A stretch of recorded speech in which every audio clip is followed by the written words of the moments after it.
Bismillahirrahmanirrahim. Assalamualaikum warahmatullahi wabarakatuh. Innal hamdalillah nahmaduhu wa nasta'inuhu wa nastaghfiruh wa na'udzu billahi min shururi anfusina wa min sayyiati a'malina. May yahdihillahu fala mudilla lahu wa man yudlil fala hadiya lahu. Wa asyhadu an la ilaha illallah wahdahu la syarika lahu. وأشهد أن محمدًا عبده ورسوله لا نبي بعده وبعد إخواني وأخواتي في الله أعزنا الله وإياكم. Kita akan memulai membaca kitab Sahih At-Targhib wa Tarhib yang akan kita mulai dari babul ikhlas, bab anjuran untuk ikhlas. Ikhwani fillah, bab ikhlas ini merupakan bab yang sangat agung, bab yang sangat penting untuk selalu kita kaji, kita simak, dan tentunya kita jadikan sebagai dorongan untuk memperbaiki hati kita. Karena ikhlas ini merupakan asas, fondasi dari semua amal. Tidak ada amal yang diterima tanpa ikhlas. Sebesar apapun amal itu, secantik apapun dan sebagus apapun sebuah amal, jika tidak ada keikhlasan, maka tidak akan diterima oleh Allah Subhanahu wa taala. Inilah bab yang menjadi perhatian ulama-ulama salafus saleh dan juga ulama-ulama yang betul-betul ingin ilmu mereka bermanfaat, dan ulama-ulama yang berorientasi akhirat. Mereka lebih banyak mengkaji dan mengingatkan bab tentang ikhlas. Inilah perkara yang disebutkan oleh sebagian ulama perkara yang paling berat dari semua aturan syariat, al-ikhlas. Berat karena keikhlasan ini bertentangan dengan hawa nafsu kita, bertentangan dengan fitrah atau bukan fitrah, dengan keinginan jiwa kita. Bertentangan karena jiwa manusia ingin tampil, ingin dipuji, ingin diagungkan, ingin dibesarkan oleh manusia. Semua keinginan itu ada pada diri manusia, tidak terkecuali. Kecuali baginda Muhammad SAW yang hatinya sudah dibersihkan oleh Allah. Tidak terkecuali. Apakah ulama, ya orang-orang yang mengerti tentang syariat, tidak akan jatuh pada perbuatan riya? La, justru mereka yang lebih berpotensi. Ini bab ya akhwan, yang harus terus kita pelajari, kita kaji, dan kita cari pembahasan-pembahasan terkait dengan ikhlas ini. Kita adalah orang-orang yang sangat besar potensi riyanya, potensi sum'ahnya. Saya katakan demikian karena teringat dengan hadis baginda Muhammad SAW yang mengingatkan kepada para sahabat-sahabatnya, akhwafu ma akhafu alaikum asyirkul asghar. Yang aku khawatirkan atas kalian adalah syirik kecil. Nabi mengkhawatirkan para sahabat Rasulullah SAW, para sahabat yang belajar dari Nabi, mengambil ilmu dari Rasulullah SAW. Dan tidak hanya mengambil ilmu dari Rasulullah, tapi mereka berupaya untuk menerapkan apa yang mereka dapatkan dari Rasulullah SAW. Orang-orang yang kita kenal perjuangannya, orang-orang yang kita kenal bagaimana upaya mereka untuk menyembunyikan amal-amal kebaikannya. Di hadapan mereka, Nabi mengatakan yang paling aku takutkan atas kalian syirik kecil. Apa syirik kecil? Riya. Ma'asyiral muslimin, sekali lagi jangan remehkan bab ini, Pak. Dan seandainya kita berpaling dari kajian yang membahas tentang hati, kita berpaling dengan alasan kita sudah sering mendengar. Saya khawatir berpalingnya kita karena ajakan syaitan. Sebagian orang, Pak, enggan duduk di majlis-majlis yang berbicara tentang masalah keikhlasan, urusan hati. Padahal ini bab perkara yang paling penting, asas. Itulah mengapa para ulama-ulama kita, sebagian mereka ketika menulis karya tulis, mereka mulai dengan hadis innamal a'malu binniyat. Ikhwani fillah, Al-Imam Al-Mundhiri memulai juga babnya dengan babul ikhlas.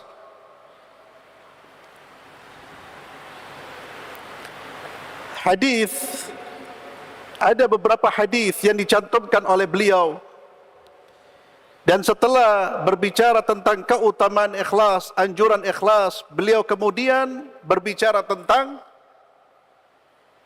perbuatan yang menjadi kebalikan dari ikhlas, yaitu riya, pamer. Sebelum saya membacakan hadis ini, kita perlu tahu makna dari ikhlas. Ikhlas artinya beramal karena Allah semata. Berbuat kebaikan semata-mata. Murni niatnya hanya karena mencari ridhanya Allah. Tidak ada di dalam hatinya ingin disanjung. Tidak ada di dalam hatinya ingin dipuji. Tidak ada di dalam hatinya ingin dikatakan, wah, Anda orang yang khusyuk, Anda orang yang Masya Allah. Tidak. Ikhlas dari kata-kata khalus, yang murni, bersih, tidak ada campuran apapun. Maka setiap tindakan yang ada keinginan di dalamnya untuk dipuji, disanjung, dimuliakan oleh orang lain, maka kita telah mengotori keikhlasan kita. Jadi ikhlas beramal karena Allah semata, jangan dicampur dengan yang lain. Beramal karena Allah itu beramal karena ini adalah saya ingin menjalankan perintahnya Allah. Beramal karena Allah itu juga masuk beramal untuk mendapatkan ridhanya Allah. Beramal untuk mendapatkan syurganya Allah itu juga ikhlas. Ada pendapat yang unik, ya sedikit, bukan sedikit aneh, dan itu mohon maaf, kurang tepat. Pendapat yang mengatakan orang yang beramal karena mencari syurga itu berarti dia tidak ikhlas. Saya nggak habis pikir itu. Sedangkan yang mendorong kita untuk mencari surga itu siapa? Allah. Bahkan Allah seringkali di dalam Al-Quran. Demikian pula baginda Muhammad SAW mendorong seseorang beramal diiming-imingi dengan apa? Surga. Lalu tidak boleh cari surga. Jadi ikhlas itu intinya Anda mencari balasan dari Allah. Titik. Balasan itu entah syurga atau balasan dijauhkan dari neraka. Anda ingin mendapatkan cintanya Allah, memiliki kedudukan di sisi Allah. Semua yang Anda tujukan dan ingin Anda raih, ambil dari Allah, itulah ikhlas. Dan tidak ada keinginan apapun dari manusia. Sekalipun terkadang orang-orang ikhlas, dia mendapatkan pujian, sanjungan, maka itu kata Nabi, busyra, kabar gembira.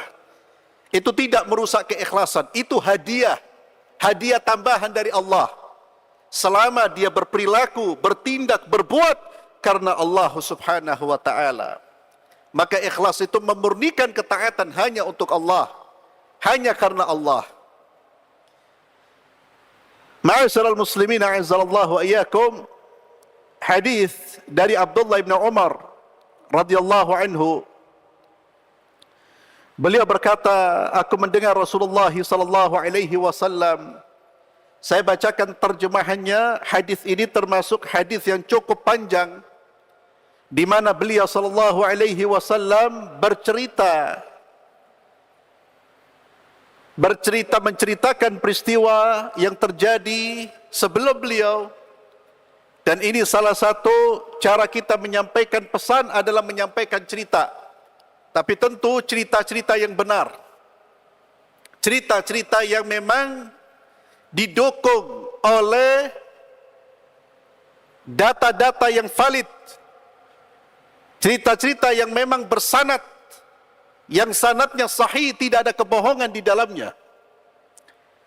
Nabi SAW terkadang menyampaikan kisah, menyampaikan cerita, yang mana dari cerita tersebut Nabi SAW ingin menyampaikan pesan-pesan.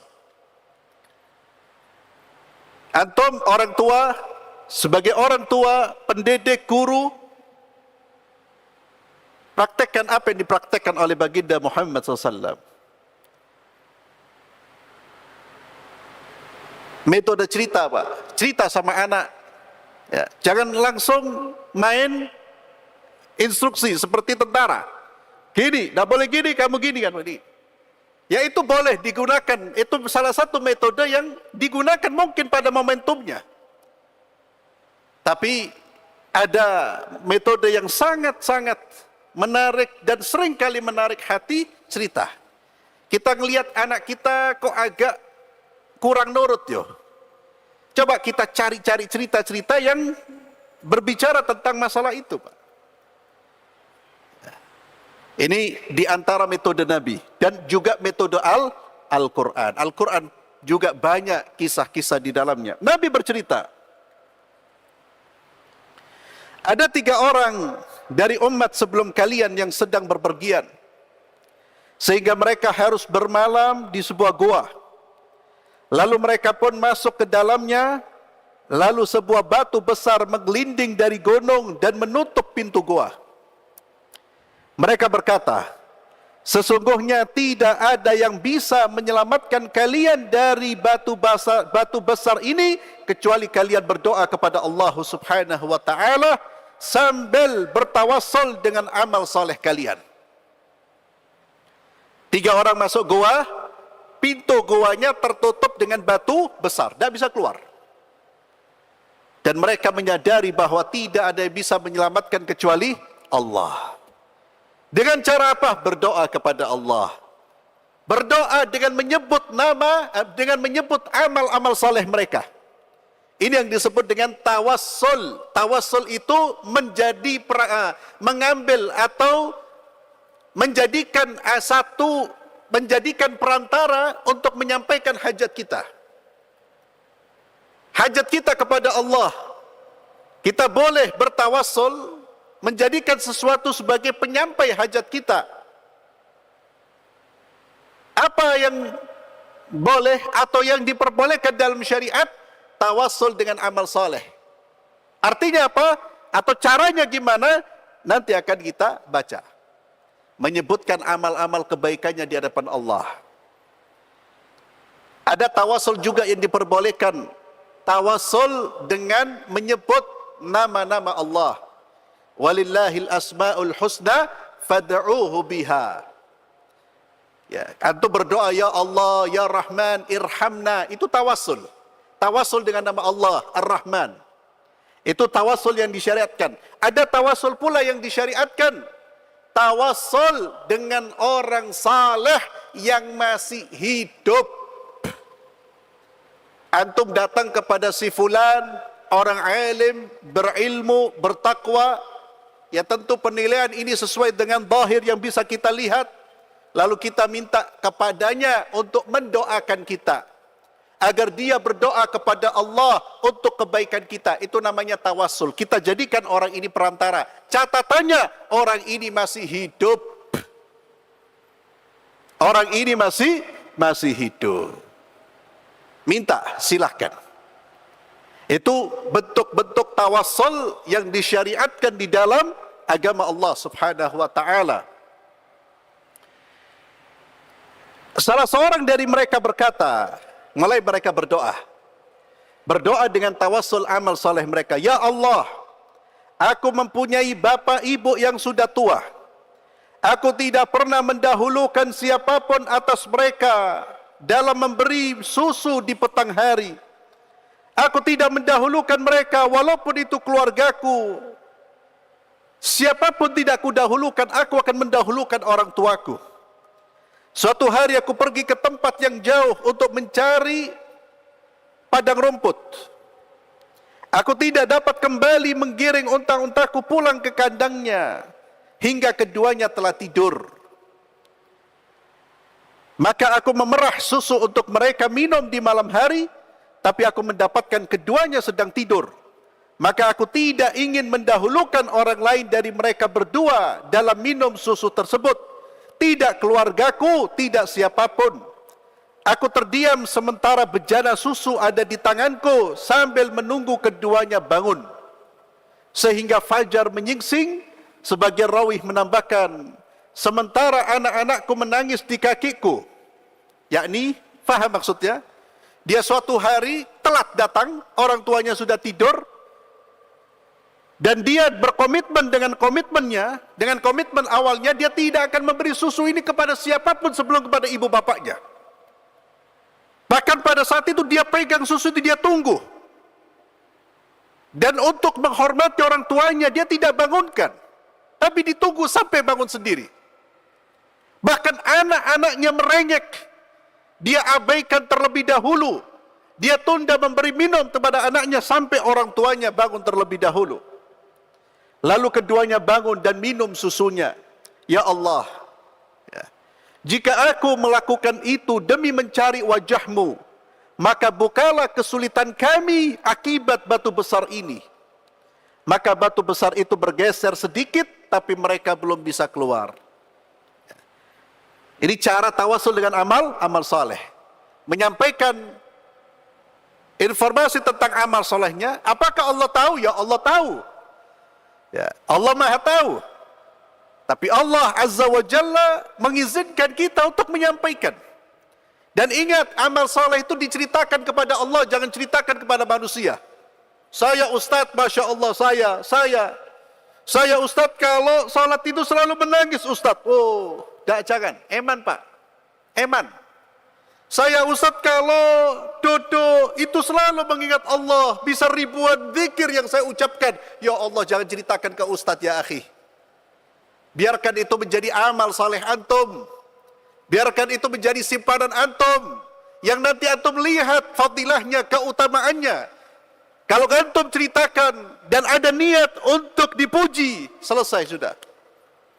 Tapi kalau menceritakan di hadapan Allah, silakan. Yang kedua, Nabi melanjutkan, yang lain berkata, ya Allah, aku mempunyai sepupu perempuan. Dia adalah orang yang paling aku cintai. Aku berhasrat melakukan apa yang dilakukan oleh suami kepada istrinya, yakni berzina. Tetapi, dan dia selalu menolakku. Selalu menolak permintaanku. Sampai ketika dia tertimpa paceklik, dia datang kepadaku. Paceklik artinya ada kondisi yang membuat dia membutuhkan harta. Dia datang kepadaku, aku memberinya 120 dinar emas dengan syarat dia mau berduaan denganku. Maka dia menyetujuinya dan melakukan syarat yang kuajukan tersebut. hingga ketika aku telah menguasainya, ketika sudah hampir berzina, si perempuan ini tetap dia mengatakan, aku tidak mengizinkanmu membuka cincin kecuali dengan cara yang hak. Aku tidak mengizinkan kecuali dengan cara yang hak. Artinya cara yang hak apa? Menikah. Ya Allah. Mudah-mudahan Allah perbanyak wanita-wanita saleh seperti ini, Pak. Ya, kondisi kita mengkhawatirkan di luar, Pak. Anak-anak kita yang pacaran, berzina, bukan hanya pacaran, semakin meningkat.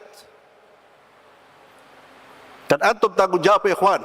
Wallahi, jangan pernah izinkan anak laki-laki atau perempuan berduaan atau berpacaran.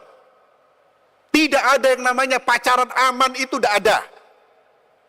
Aman, pacaran syar'i. Oh, apa pacaran syar'i itu? Karena ada sebagian dari orang tua yang saya nggak tahu apa yang ada di benak mereka, Pak. Anaknya itu dibiarkan. Bahkan ada yang mendorong anaknya untuk pacaran. Laki perempuan berduaan, tidak mungkin ngaji bareng, tidak mungkin. Tidak mungkin sholat duha bareng, tidak mungkin. Karena yang ketiganya siapa? Syaitan. Wallah, wanita ini, Pak, walaupun dia sudah terdesak, dia tetap mengingatkan, jangan kamu buka cincinku, jangan kamu rusak kecuali dengan cara yang hak. Maka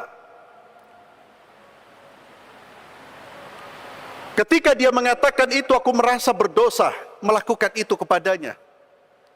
Aku meninggalkannya padahal dia adalah orang yang paling aku cintai. Aku membiarkan dinar emas yang telah aku berikan kepadanya. Ya Allah, jika memang aku melakukan itu demi mencari wajahmu, maka bukalah kesulitan yang menimpa kami. Maka batu itu bergeser, hanya saja mereka belum bisa keluar. Yang kedua, bertawasul dengan amal saleh. Amal salehnya apa? Meninggalkan zina karena takut kepada Allah dan memberi kepada wanita ini.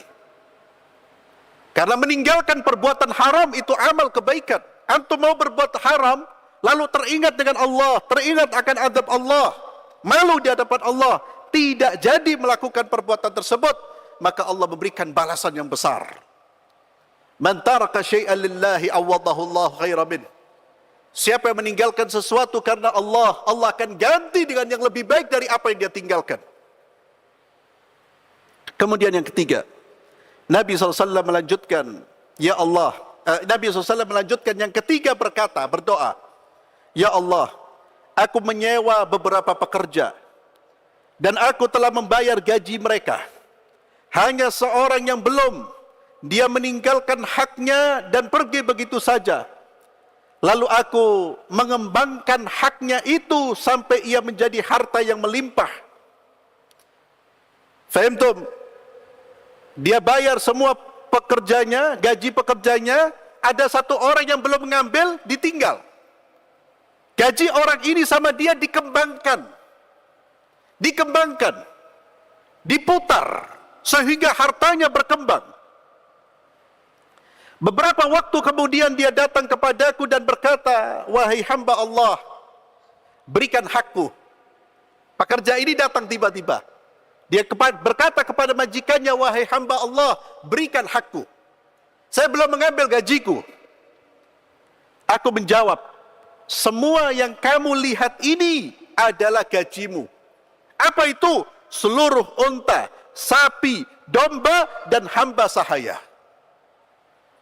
Dia berkata, wahai hamba Allah, jangan mengecekku.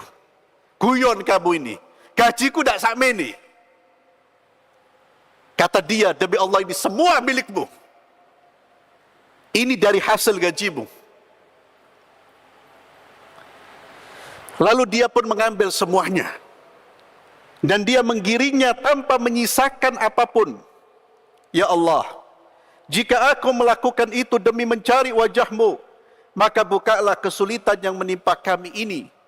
Lalu batu besar itu bergeser dan mereka pun keluar. dan meneruskan perjalanan. Amal saleh apa yang ketiga? Orang yang ketiga ini, amal saleh apa? Amanah. Dia menunaikan amanah. Dia menunaikan hak orang lain. Dia tidak mengambil sedikit pun hak yang bukan menjadi miliknya. Bahkan haknya orang yang dikembangkan 1 sen pun dia tidak ambil. Ini amal kebaikan yang luar biasa. Ma'asyiral muslimin, a'azzallahu wa iyyakum. Maka 3 orang ini pergi. Keluar, Allah selamatkan. Dari apa? Dengan cara apa? Berdoa kepada Allah. Berdoa dengan apa? Dengan amal-amal yang mereka lakukan karena Allah subhanahu wa ta'ala. Amal-amal kebaikan yang mereka lakukan karena Allah. Dan hadis ini, ikhwani fillah, azzalallahu wa iyyakum, memberikan pelajaran kepada kita di antara fadilah ikhlas. Di antara fadilah ikhlas, amal perbuatan yang kita lakukan dengan ikhlas, di antara fadilahnya adalah menghilangkan kesulitan dan kesusahan kita. Allah bisa menghilangkan kesulitan-kesulitan dengan amal-amal yang kita lakukan karena Allah subhanahu wa ta'ala. Ini di antara fadilah ikhlas.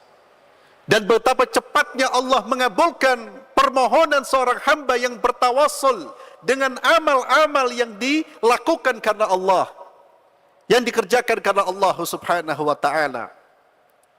Ma'asyiral muslimin, hadis ini juga memberikan pelajaran akan keutamaan yang besar dari 3 perbuatan ini yang disampaikan, atau 3 amal yang dilakukan oleh 3 orang ini. Yang pertama, birrul walidain, berbakti kepada kedua orang tua. Nanti kita akan membaca masuk pada bab birrul walidain, keutamaan birrul walidain. Allahu akbar. Fadilah yang besar, fadilah yang agung. Maka ikhwani fillah, yang masih punya orang tua, jaga orang tua kita. Berbuat baiklah kepada mereka. Wallahi, kunci kesuksesan adalah dengan berbakti kepada orang tua. Dan bersabarlah atas apa-apa yang mungkin kurang berkenan dari tindakan-tindakan karena usia mereka yang lebih tua. Namun ikhwani fillah, orang tua kita adalah pintu-pintu syurga kita. Kata Nabi SAW, orang tua kita itu pintu syurga. Kita bisa membuka pintu syurga dari orang tua atau bisa menutup dari orang tua. Ridallahu fi ridal walidain wa sukhtullah fi sukhtil walidain. Ridanya Allah tergantung ridanya orang tua kita. Murkanya Allah juga tergantung murkanya orang tua kita. Jangan sampai orang tua kita meninggalkan kita dalam keadaan mereka murka kepada kita. Yang kedua, amal kebaikan apa? Amal kebaikan meninggalkan perbuatan zina dan memberi santunan kepada orang yang membutuhkan. Yang ketiga adalah menjaga amanah. Itulah akhlak seorang muslim. Akhlak seorang muslim, menjaga amanah. Apa yang menjadi milik orang lain tidak akan digunakan untuk apapun dan dengan alasan apapun. Dia akan menjaga betul apa yang menjadi milik orang lain. Dan itulah kehidupan seorang muslim. Kehidupan yang jujur, adil, amanah.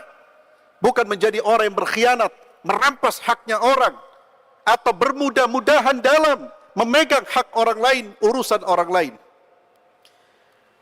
Kemudian ikhwani fillah, satu hadis lagi kita baca. Nada rajulun dari Abu Firas, yakni seorang laki-laki dari Bani Aslam, dia berkata, nada rajulun, seorang laki-laki berseru sambil bertanya, faqala ya Rasulullah, mal iman? Apa itu iman?